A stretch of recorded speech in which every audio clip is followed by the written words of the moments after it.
자, 여러분 안녕하십니까? 반갑습니다. 나홀로 부동산 등기의 김동수입니다. 오늘 여러분 제 21강 시간이 되겠는데요. 오늘 이 시간에는 전세권과 임차권에 대해서 학습을 하도록 하겠습니다. 우선 전세권이나 임차권 다 등기할 수 있죠. 전세권하고 임차권은 소유권 이외의 권리이기 때문에 등기사항 전부증명서 을구에 들어갑니다. 여러분 교재 171쪽부터 172, 173, 4쪽까지 나와 있는데요. 제가 이 교과서를 다 여러분 같이 읽어드릴 수는 없고요. 한번 요약 정리를 해보겠습니다. 이 전세권과 임차권 역시 끝에 권자기 때문에 다 권리가 되겠죠. 그러나 이 성질을 한번 살펴보겠습니다. 성질상 이 전세권은 이제 전세권이나 임차권의 공통사항은요, 타인의 목적물, 그 목적물이라고 하는 것은 부동산과 동산을 말하는데 그 목적물을 사용하고 수익할 수 있는 그러한 권리를 말합니다. 거기 나왔죠? 교재 제일 위에 전세권과 임차권은 타인의 목적물을, 거기서 목적물이라고 하는 것은 부동산과 동산을 말합니다. 사용할 수 있는 권리라는 점에서 공통점이 있다. 그런데 이때 전세권은 성질상 물건에 들어갑니다. 물건이라고 하는 것은 물건에 대한 권리를 말합니다. 물건에 대한 권리. 그러나 임차권은 성질이 바로 뭐냐? 채권입니다. 채권이라고 하는 것은 사람에 대한 권리입니다. 그러니까 물건이라고 하는 건 물건에 대한 물건, 그 목적물에 대한 권리를 말하고, 채권이라고 하는 건 그 목적물을 부동산이나 동산을 소유하고 있는 그 소유자에 대한 채권을 말합니다. 그러니까 사람에 대한 권리가 채권이 되겠죠. 그 다음에 두 번째, 객체는 어떻게 되느냐? 객체. 전세권은 반드시 이 객체가 부동산입니다. 토지나 건물이 되겠죠. 그러나 임차권은 부동산뿐만 아니라 동산도 가능합니다. 부동산뿐만 아니라 동산도 가능하다. 이렇게 하시면 되겠습니다. 그러나 이 전세권과 임차권에 대해서는 농경지는 제외된다. 둘 다 농경지는 제외됩니다. 무엇은 제외된다고요? 농경지는 제외된다. 전세권이나 임차권을 설정할 수가 없다라는 것입니다. 그 다음에 세 번째, 대항력을 살펴볼까요? 대항력이라고 하는 것은 제3자한테 주장할 수 있는 힘이 대항력이 되겠는데요. 바로 이 물건은 제3자에 대한 대항력이 있습니다. 대항력이 있다. 즉 대항력이 있다고 하는 것은 임차권은 대항력이 없고요. 이 대항력이 있다고 하는 것은 우선 변제권 효력이 있다, 이런 얘기입니다. 우선 변제권 효력이 있는 것이 대항력이다 그럽니다. 그러나 임차권은 원래 대항력이 없습니다. 우선 변제권 효력이 없죠. 그러나 임차권이라 하더라도 선순위 임차인은, 여기 선순위 임차인이라고 하는 것은 그 집주인 소유자가 은행에서 근저당권 설정하기 전에 소유자와 임대차 계약을 체결했던 그러한 선순위 임차인은 대항력이 있지만 후순위 임차인은 대항력이 없다. 이렇게 보시면 되겠습니다. 그러면 여러분들이 나 지금 전세로 들어가서 보증금 집주인에게 2억을 지급하고 전세를 들어가서 살고 있는데 그건 전세권이냐? 전세권이 아닙니다. 이 전세권은요, 집주인에게 전세금 2억 원을 지급하고 등기부상 등기가 된 겁니다. 그러니까 전세금을 지급하고 타인의 부동산을 사용 수익할 수 있는 권리인데 등기가 된 것이 전세권이고요. 등기가 안 된 것은 임차권입니다. 그러니까 여러분들이 지금 이 전세권은요, 물건적 전세라고 하고요, 임차권은 채권적 전세라고 합니다. 채권적 전세, 이 전세권 요거는 물건적 전세라고 합니다. 그러면 여러분 보통 임차인들이 집주인에게 보증금 1억을 주고 임대차 계약을 체결했다. 전세금을 주고 이건 다 전세권이 아니라 뭐가 된다고요? 임차권이기 때문에 집주인에게 보증금을 돌려받을 권리가 바로 임차권이 되겠습니다. 자, 그러면 여러분 거기 전세권과 임차권의 개념이 나왔죠. 한번 전세권의 개념 볼까요? 전세권이란 전세금을 지급하고 타인의 부동산을 점유해 그 부동산 용도에 쫓아 사용 수익할 수 있으며 그 부동산 전부에 대하여 후손이 권리자 기타 채권자보다 전세금의 우선 변제를 받을 권리가 있다. 그러니까 집주인이 소유권을 가지고 있는데 전세권자가 전세권 등기했다면 전세권 이후에 있는 근저당권자 또는 다른 가압류 채권자보다 우선하여 변제받을 수 있다라는 것이 바로 전세권이 되겠습니다. 결과적으로 전세권은 제3자에게 대항력이 있다는 것이고요. 자, 네 번째 양도성을 한번 살펴볼까요? 양도성이라고 하는 것은 전세권은 타인에게 양도할 수 있느냐? 당연히 양도가 가능합니다. 원칙적으로 양도도 가능하고요. 그리고 전세권은 담보로도 제공이 가능합니다. 전세권 등기가 되어 있는 사람은 전세권 담보도 제공이 가능합니다. 그리고 전전세 할 수 있나요? 그렇죠. 전전세도 가능합니다. 내가 전세권자가 물건이기 때문에 집주인의 동의 없이 전전세도 가능하다. 전전세도 가능하고요. 또 임대도 할 수 있습니다. 전세권자가 제3자에게 임대도 가능합니다. 그러나 임차권은 임대인의 동의 없이는 양도 전대할 수가 없습니다. 임차권은 반드시 임대인의 동의가 있어야 됩니다. 임대인의 동의가 있어야만이 양도도 가능하고 뭐도 가능하다. 양도도 가능하고 임대도 가능합니다. 양도와 전대입니다. 전대. 그렇죠?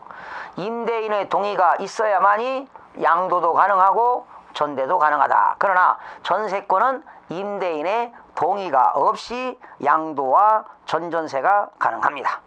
그 다음에 다섯 번째 존속기간 볼까요? 이 전세권의 존속기간은 최장 존속기간은 10년입니다.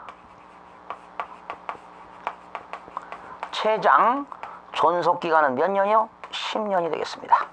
전세권은 최장 존속기간이 10년인데요. 단 건물 전세권의 최단 존속기간은 1년입니다. 1년. 건물에 대한 전세권 존속기간을 1년 미만으로 정하는 경우는 1년으로 한다. 다시요. 건물에 대한 이 원래 전세권 최장 존속기간은 10년인데 건물에 대한 전세의 존속기간을 1년 미만으로 정할 때는 1년으로 한다. 이렇게 보시면 되겠습니다. 그 다음에 임차권은 최장 존속기간이 20년입니다.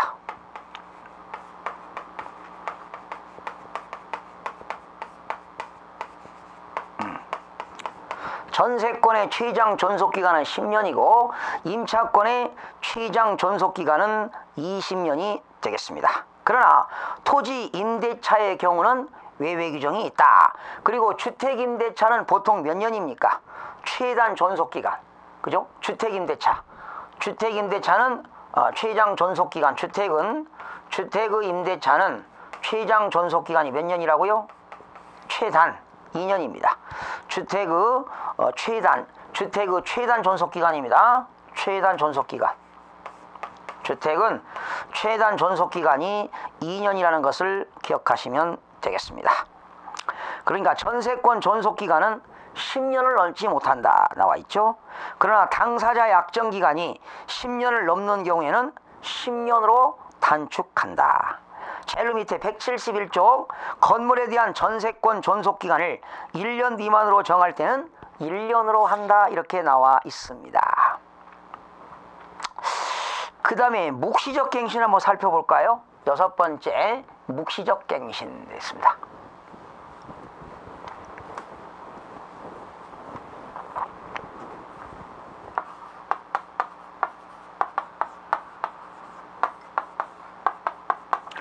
자, 묵시적 갱신 가능할까요? 그렇죠. 건물 묵시적 갱신은 건물 전세권에만 인정합니다. 건물 전세권에만 인정한다.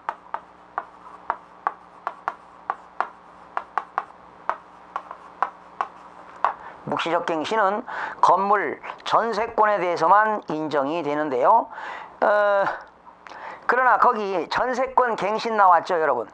건물의 전세권 설정자가 전세권의 전세기간 만료 전 6개월부터 1개월 사이에 전세권자에게 다음에 통지를 하지 않는 경우에는 그 기간이 만료될 때 동일한 조건으로 전세권을 설정한 것으로 본다. 그러니까 전세권 설정자가 존속기간 만료 전 6개월부터 1개월 사이에 통지를 하도록 되어 있습니다.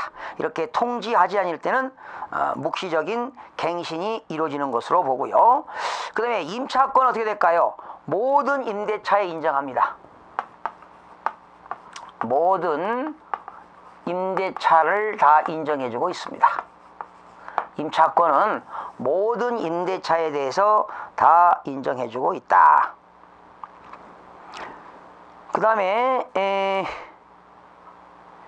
한번 쭉 읽어보시기 바랍니다. 그 임차권 나왔죠. 리을에 토지, 건물, 기타 공작물은 임대인이 해지를 통과한 경우에는 6개월, 임차인이 해지를 통과할 때는 1개월 이내에 해지를 통고해야 됩니다. 다시요. 임대인은 6개월 전부터, 그리고 임차인은 해지 통고를 한 경우는 1개월 이내에 그러니까 해지 통고를 하는 경우는 유효하다 이런 얘기죠. 동사는 5일이 되겠습니다. 그 다음에 뭐 한번 쭉 읽어보시고요. 이걸 볼까요? 비용상환 청구권 한번 보겠습니다. 비용상환 청구권.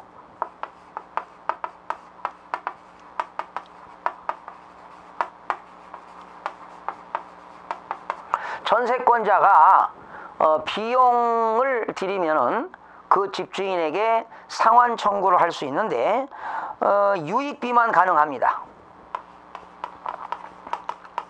유익비는 비용 상환 청구권이 가능해요. 유익비라고 하는 것은 임차인이 그 전세권자가 그 건물의 부동산에 대한 가치를 증대하거나 내용연수 연장을 증가시키는 것, 뭐 이런 것들. 유익비는 가능한데요. 필요비는 상환 청구권이 없습니다. 필요비는 불가능입니다. 상환 청구권이 없어요. 인정하지 않는다. 그러니까 유익비는 가능한데 필요비는 유익비는 가능한데 필요비는 비용 상환 청구를 할 수가 없다라는 것입니다. 예. 그러나 임차권은요, 이런 세입자들을 보호하기 위해서 유익비나 필요비 모두 다 비용 상환 청구권이 가능합니다. 유익비도 가능하고 그리고 필요비도 가능하다. 그러니까 임차인이 사는 집에 유리창이 깨졌다, 보일러가 고장났다, 뭐 이런 비용들을 임대인이 다 부담을 해야 된다는 것이 되겠습니다. 모두 가능합니다. 그 다음에 존속기간이 없는 경우입니다. 존속기간이 없는 경우, 전세권이나 임차권에 존속기간이 없다면 어떻게 될까요?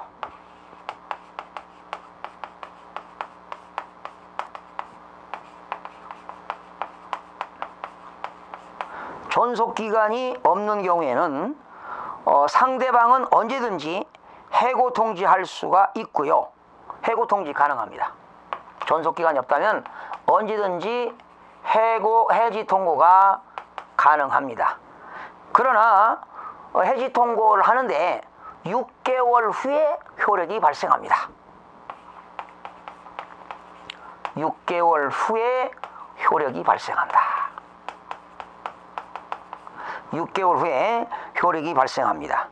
그러면 임차권은 어떻게 되느냐? 역시 언제든지 해지 통고 가능합니다. 해지 통고 가능합니다. 해지 통고가 가능한데요. 임차권은 누가 해지하느냐에 따라서 기간이 달라집니다. 임대인이 해지 통고했다면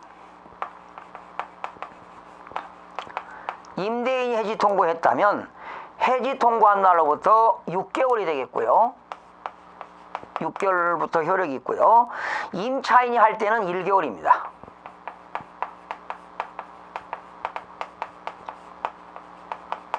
임차인일 때는 1개월 전에 해지 통고를 하면 되고요. 동사는 5일입니다. 동사는 5일 이내에 해지 통고, 5일 전부터 해지 통고가 가능하게 됩니다. 그 다음에 부속물 매수 청구권 나왔는데요. 부속물을 매수 청구권이 있느냐 없느냐. 역시 전세권도 부속물에 대한 매수 청구권이 있고요. 그리고 임차권도 있습니다. 그 임차인이 설치한 그 부동산에 대한 부속물에 대한 매수 청구권 임대인에게 할 수가 있습니다. 그 다음에 우선 변제권 어떻게 되느냐. 마지막 10번째 우선 변제권. 전세권은 당연히 대항력이 있기 때문에 우선 변제권 효력이 있습니다. 그러나 임차권은 우선 변제권 효력이 원칙은 없습니다. 그러나 임차인이라 하더라도 선순위 임차인은 임대차 계약을 하고 전입신고하고 확정일자를 먼저 받았다면 우선 변제권 효력이 있습니다. 그러니까 그 부동산 소유자가 근저당권을 설정하기 전에 임차인이 임대차 계약을 체결하고 전입신고하고 확정일자를 받았다면 우선 변제권 효력이 있습니다. 그러니까 임차권도 임차인이 전입신고하고 확정일자를 받는다면 우선 변제권 효력이 있기 때문에 물건처럼 취급이 되는 것입니다. 자, 이렇게 해서 이 시간에 임차권과 전세권과 임차권에 대해서 한번 살펴봤는데요. 거기 173쪽 시간이 좀 남아서요. 임차권의 성질 한번 보시겠습니다. 거기 4번 오른쪽 전세권과 임차권의 성질. 전세권의 성질입니다. 전세권은 타인의 부동산을 점유해 그 부동산 용도에 맞게 사용 수익할 수 있는 권리다. 양도성이 있느냐? 전세권은 물건이기 때문에 전세권을 타인에게 양도도 가능하고요. 담보로도 제공할 수 있고요. 존속기간 내에 목적물을 타인에게 전전세 또는 임대할 수 있으나 설정행위로 금지할 수도 있다. 전세금의 지급입니다. 전세권은 전세금을 지급해야 성립하며 반드시 전세금은 등기를 해야만이 전세권이라는 물건의 효력이 발생합니다. 네 번째, 전세권은 우선 변제권 효력이 있습니다. 전세권자는 부동산 전부에 대해서 후순위 권리자, 기타 채권자보다 전세금의 우선 변제를 받을 권리가 있습니다. 민법 제303조에 나오지요. 전세권 설정자가 전세금을 반환을 지체할 경우 전세권자는 전세금의 목적물에 대해서 경매를 청구할 수 있습니다. 이게 318조인데요. 전세권자는 전세권 설정자가 전세금을 지급하지 않을 때는 전세권 목적물에 대해서 법원에다가 경매를 신청할 수 있다. 왜? 물건이기 때문에 그렇습니다. 두 번째, 임차권의 성질입니다. 임차권의 대항력입니다. 임차인은 당사자 간에 반대 약정이 없으면 임대인에 대해서 임대차 등기 절차에 협력할 것을 청구할 수 있다. 이 말은 임차인이 임대인에게 임차권 설정 등기할 것을 협력할 것을 청구할 수 있다라는 것이죠. 그러나 이때 임대인이 이런 임차권 등기하는 것을 원하지 않으면 임차권은 등기가 불가능하겠죠. 부동산 임대차를 등기할 때는 그때부터 역시 임차권 등기할 때는 제3자에 대한 효력이 있다라는 것입니다. 그 다음에 마지막에요. 거기 임차권 등기명령 제도가 있죠. 여러분 이런 경우가 있어요. 이런 임차권자가 보증금 1억을 가지고 임대차 계약을 했는데요. 그래서 이제 주택 임대차는 보통 2년이잖아요. 그래서 계약 기간이 만료돼 가지고 집주인에게 보증금 2억 주세요 하니까 그게 집이 안 나간다는 거죠. 임대차 계약이 안 되니까 집주인이 보증금을 돌려주지 못합니다. 그렇다고 여러분 이사를 가면 안 돼요. 전출, 다른 데다가 전입신고하면 다 자동 전출이 되잖아요. 이렇게 되면 대항력은 상실됩니다. 이때는 여러분들이 법원에 가가지고 임차권 등기명령을 신청해야 됩니다. 임차권 등기명령 제도가 있어요. 임차권 등기명령 제도. 그래서 법원에 가가지고 임차권 등기를 신청하고 그리고 그 물건의 등기부 을부에 임차권 설정 그리고 등기 목적은 임차권 등기 명령 이런 것들이 반드시 등기부 을부에 임차권 등기가 되면은 그리고서 이제 여러분들이 전출을 하게 되면은 전입신고하게 되면은 그래도 대항력은 유지된다는 겁니다. 그래서 여러분 임차권 등기명령 제도가 있죠. 임차권 등기명령 제도란 임대차가 종료되었음에도 불구하고 보증금을 돌려받지 못하고 이사를 가게 되면 우선 변제권을 상실하게 되어 보증금을 돌려받지 못하는 임차인에게 대항력 및 우선 변제권을 유지하면서 임차주택에서 자유롭게 이사할 수 있도록 하기 위한 시행된 제도가 임차권 등기 명령 제도입니다. 그러니까 집주인이 보증금을 돌려주지 않으면 이사를 가면 안 됩니다. 이사 가기 전에 법원에다가 임차권 등기 명령을 신청해서 그 물건 등기부상의 을부에 임차권 설정, 임차권 등기 목적은 임차권 등기 명령이 등기가 딱 되어야만이 대항력을 유지할 수 있고 보증금을 돌려받을 수도 있습니다. 그리고도 만약에 집주인이 보증금을 돌려주지 않으면 그 임차권 설정 등기로 인해서 여러분들이 그 보증금 반환 청구소를 제기해서 판결문에 의하여 경매를 신청할 수가 있다는 것도 참고로 알아두시면 되겠습니다. 다음 시간에는 주택 임차권 등기 명령을 어떻게 신청하는가 그리고 등기부에는 어떻게 기재되는가 이런 것들을 한번 살펴보는 시간을 갖도록 하겠습니다.